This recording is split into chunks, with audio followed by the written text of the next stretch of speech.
मैं एलन से यहाँ पे कोचिंग अपनी छोड़ के इसलिए आया हूँ क्योंकि मुझे पता है हर साल पेपर लीक हो रहे हैं। अब अगर 2027 में भी पेपर लीक होता है, हर बच्चा सुसाइड कर रहा है, 2027 में क्या पता वो बच्चा मैं भी हो सकता हूँ उस सुसाइड में। क्योंकि जिस तरह मैं मेरे डार्क सर्कल हो गए इतना रात में पढ़ पढ़ के, और मेरे को कल को मैं उठूँ और मुझे पता लगा। नमस्कार दोस्तों, आप लोगों का स्वागत है मेरे YouTube चैनल विपुल रंजन राय ब्लॉग्स में। और मैं जंतर मंतर से आज ब्लॉगिंग स्टार्ट कर रहा हूँ। और अभी हम लोग जा रहे हैं भरत तिवारी जी को बिहार पुलिस ने गोली मारा था, वो लोग उनके परिवार वाले बैठे हैं आज धरने पे, वहाँ पे जा रहे हैं। उसके बाद हम सोनम वांगचू जी के भी सपोर्ट में रहेंगे क्योंकि दोनों अगल बगल ही साइड प्रोटेस्ट चल रहा है, तो मैं आपको दोनों कवर करके दिखाऊंगा। ये देख सकते हैं इधर भरत तिवारी जिसको बिहार सरकार द्वारा गोली मारी गई थी, उनके घर के लोग यहाँ पे प्रोटेस्ट कर रहे हैं। ये दिखाता हूँ आपको, ये आप देख सकते हैं यहाँ पे भरत तिवारी के घर के लोग प्रोटेस्ट कर रहे हैं कि भरत तिवारी को जल्दी से जल्दी न्याय मिले। यहाँ पे भारत तिवारी के परिजन, दोस्त, समर्थक जंतर मंतर पे धरना प्रदर्शन कर रहे हैं और उस तरफ कॉकरोच जनता पार्टी के लोग धरना प्रदर्शन कर रहे हैं। दोनों लोगों का एक ही मोटिव है, जो भारत के अंदर भ्रष्टाचार चल रहा है कि बिहार पुलिस ने बिना किसी एफआईआर के भरत तिवारी को गोली मार दिया और इधर नीट पेपर लीक हो गया। इसके रिगार्डिंग जो धरना प्रदर्शन चल रहा है, सोनम वांगचू जी अभी अनशन पे बैठे हैं, चलते हैं आपको दिखाता हूँ।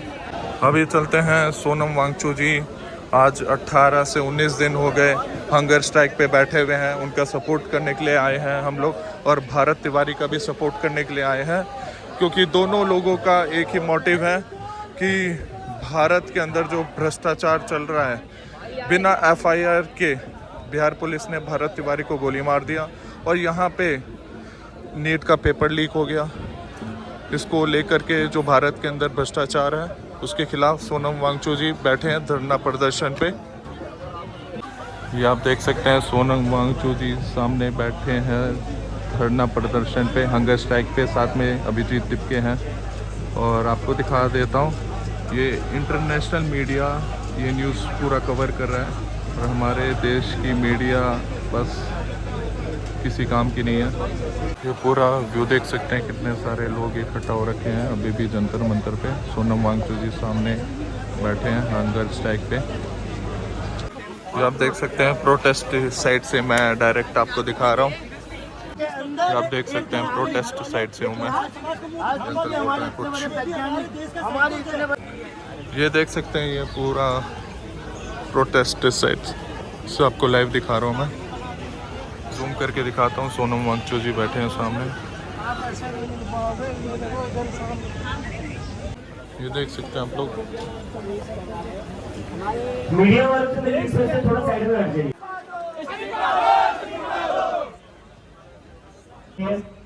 दीदी अपनी बात रखना चाहती है। आज भी दीदी के परिवार को तंग किया जा रहा है। इनके जो चाचा है उनको जेल में बंद करके रख दिया है, और जब वो चाचा चाहते कि अपना केस खुद लड़े, बाहर आए, तो उनके अंकल को बाहर नहीं आने दिया जा रहा है, उनके अंकल को अपना केस लड़ने नहीं दिया जा रहा है। आप लोगों को पता है ना क्या हुआ था उन्नाव में? उस इंसान ने जो ये गंदा काम किया था, जो दरिंदा था, कुलदीप सेंगर, उसके अगेंस्ट कोई एक्शन नहीं हो रहा है। इनके पूरे परिवार को हैरेस किया गया था, अभी भी इनको टॉर्चर किया जा रहा है सिस्टम के थ्रू। अभी भी ये सरकार इनका पीछा नहीं छोड़ रही है, और जो कुलदीप सेंगर था उसके खिलाफ कोई एक्शन नहीं लिया गया। परेशान किया जा रहा है इनको, जो खुद एक विक्टिम है।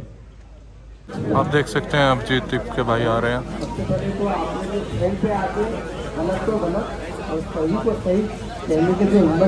ये आप देख सकते हो विनायक अंदर जा रहा है सोनम वांगचू जी से मिलने के लिए और अभिजीत भाई से मिलने के लिए।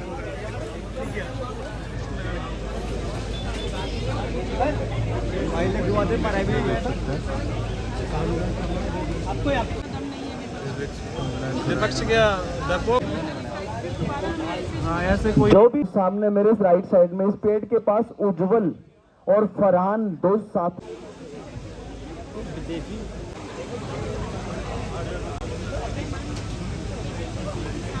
तो पहले साथी विनायक है हमारे साथ, नीट एस्पिरेंट है। विनायक के लिए तालियां बजा दीजिए। विनायक, मैं एलन से यहाँ पे कोचिंग अपनी छोड़ के इसलिए आया हूँ क्योंकि मुझे पता है हर साल पेपर लीक हो रहे हैं। अब अगर 2027 में भी पेपर लीक होता है, हर बच्चा सुसाइड कर रहा है। 2027 में क्या पता वो बच्चा मैं भी हो सकता हूँ उस सुसाइड में, क्योंकि जिस तरह मैं मेरे डार्क सर्कल हो गए इतना रात में पढ़ के, और मेरे को कल को मैं उठूँ और मुझे पता लगे नीट फिर से लीक, तो सर इससे तो मेरा यही होगा कि हर अगला बच्चा सुसाइड करेगा, क्योंकि उस बच्चे ने बर्डन सा है। फिजिक्स करी, बैठे घंटे फिजिक्स करी, एक क्वेश्चन हुआ उससे, और वो नीट में जाके वो क्वेश्चन कर रहा है और वो लिख रहा है कि मेरे से नीट हो गया, पर वो कल सुबह देख रहा है पेपर फिर से लीक हो गया। तो इससे वो बच्चे के अंदर जो प्रेशर है वो कोई नहीं समझ सकता। बस यहाँ पे और कोचिंग वाले बच्चे ज़्यादा आ भी नहीं रहे हैं क्योंकि क्वेश्चन कर रहे हैं। तो मतलब बच्चे को आगे, अगर हम बच्चे आगे नहीं आएंगे तो भविष्य कैसे आगे बढ़ेगा।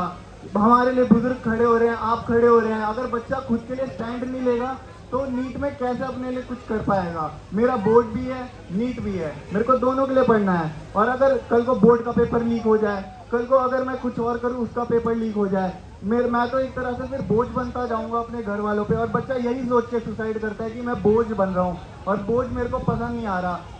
ताने, सोसाइटी के ताने की आपका बच्चा यहाँ पढ़ता था, इस कोचिंग में पढ़ता था, आपके बच्चे ने क्या करा, कितनी रैंक आई, कितने नंबर आए, बोर्ड में कितने नंबर आए। हर बच्चा यही सोचेगा मेरे इतने नंबर आए, इतने नंबर आए, मेरे रेगुलर टेस्ट में इतने नंबर आ रहे हैं, और नीट में उसके कितने आ रहे हैं, 550। वो सोच रहे हैं कि वाह मेरा तो नीट में हो गया, पर फिर वो देख रहे हैं क्या पेपर फिर से लीक हो गया। वो बच्चा मतलब उससे इतना प्रेशर बनता जा रहा है कि वो बच्चा कुछ करने लायक ही नहीं रह रहा। अब कल को मतलब मैं भी क्या करूँगा, अगर मेरे पास मेरा नीट लीक हो जाए, बोर्ड लीक हो जाए, सारे पेपर लीक हो जाए, मैं चलो यूपीएससी के लिए भरता हूँ कि कोई नहीं, यूपीएससी लीक नहीं हो सकता, मैं कैसे मान लूँ कि यूपीएससी लीक नहीं हो सकता। आप चलो एयरफोर्स से ला रहे हो, अगर एयरफोर्स से ही पेपर एक नीचे गिर गया, पेपर तो लीक ही हो गया, उससे वो बच्चा फिर क्या कहे। वो बच्चा या तो फांसी लगाएगा, या तो जहर खा के मरेगा, या तो अपनी कोचिंग की बिल्डिंग से कूद जाएगा, या तो और उसके अलावा उसके पास कुछ नहीं बचा करने को। तो मैं बस यही कहना चाहूँगा कि पेपर लीक को तो रोकना चाहिए जितना हो सके।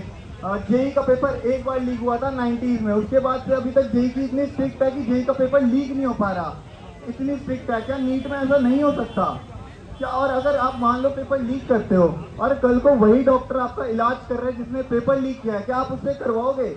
अगर जो लीक करा रहे हैं वही लीक करा रहे हैं और वो एम्स में जा रहे हैं कि मेरे को फैसिलिटी मिले, और वो फैसिलिटी कौन दे रहा है? जिसने पेपर लीक करा के वो वहाँ पे बैठा है। वो जो रैंक 1 आई है जिसकी, उसने पेपर लीक करके करा तो कैसा लगेगा? और जिसने रैंक 2 आई है उसे पता तो इसकी रैंक 1 आ सकती है, वो कितना सदमे में जाएगा। हम जैसे बच्चे फिर क्या करेंगे? अभी मेरी उम्र कितनी, 16 साल है, और मैं 16 साल में यहाँ पे आऊँ अपने लिए स्टैंड लेने के लिए, ताकि और बच्चे स्टैंड ले सके अपने लिए। मैं एलन से आऊँ, बच्चों को हर जगह से आना चाहिए ताकि स्टैंड ले सके वो अपने लिए। अगर वो अपने लिए स्टैंड नहीं लेंगे तो सरकार उन्हें खा जाएगी। 16 साल की उम्र में खाए या 17 के में खाया, कभी भी खा जाएगी। बस यही। बहुत सुंदर विनायक, आपने अपनी बात रखी। और आप जैसे जितने बच्चे इस तरह की कोचिंग्स में जाते हैं, तैयारी करते हैं एग्जाम की, और उसके बाद उनके साथ क्या देख सकते हो कि मैं घर पे हूँ, और जंतर मंतर से आने के बाद मैं घर पे आया, और उससे पहले मेरा फ़ोन स्विच ऑफ हो गया था। जितनी रिकॉर्डिंग हो पाई उतना मैं आपको दिखा रहा हूँ। लेकिन हमारा एक ही कहना है, जैसे कि जंतर मंतर पे सोनम वांगचुक जी स्ट्राइक पे बैठे हैं भारत के भविष्य के लिए, वैसे ही भारत तिवारी के परिवार वाले भी बैठे हैं भारत तिवारी को न्याय दिलाने के लिए। क्योंकि हमारे देश में भारतीय जनता पार्टी की जो सरकार है वो हिटलर शाही पे उतर आई है, और भारतीय जनता पार्टी की सरकार को हमें सबक सिखाना जरूरी है। बिना एफआईआर के किसी व्यक्ति का एनकाउंटर कैसे हो सकता है? भारत तिवारी का एनकाउंटर हुआ, इस पे पुरजोर विरोध है मेरा। और उसके बाद कि हमारा देश का भविष्य तैयार होता है शिक्षा से, और शिक्षा मंत्री ही मौन बैठे, चुप बैठे, उनका हमें इस्तीफा चाहिए। क्योंकि नीट का एग्जाम क्यों लीक हुआ? अभी आपने देखा होगा मेरा छोटा भाई विनायक ने स्पीच ही दिया वहां पे। उसके कहने का मतलब ये है कि भाई मैं 2027 में मेरा टारगेट है, फिर से लीक हो गया तो भाई मेरे ऊपर कितना प्रेशर बनेगा। वो सारा चीज विनायक ने कहा आप वीडियो में देख सकते हैं। और मैं अभी ब्लॉग को एंड करने जा रहा हूँ और 20 जुलाई की मेरी पूरी तैयारी है जंतर मंतर को घेरने के लिए। और अभी ब्लॉग को एंड कर रहा हूँ। आप लोगों को मेरा ब्लॉग अच्छा लगा तो ब्लॉग को लाइक कीजिए, कमेंट कीजिए और मेरे यूट्यूब चैनल को सब्सक्राइब कीजिए। करना हो तो कीजिए, नहीं करना हो तो मत कीजिए, लेकिन मेरी आवाज़ बुलंद रहेगी भारतीय जनता पार्टी की हिटलर सरकार को हटाने के लिए। जय हिंद, जय भारत।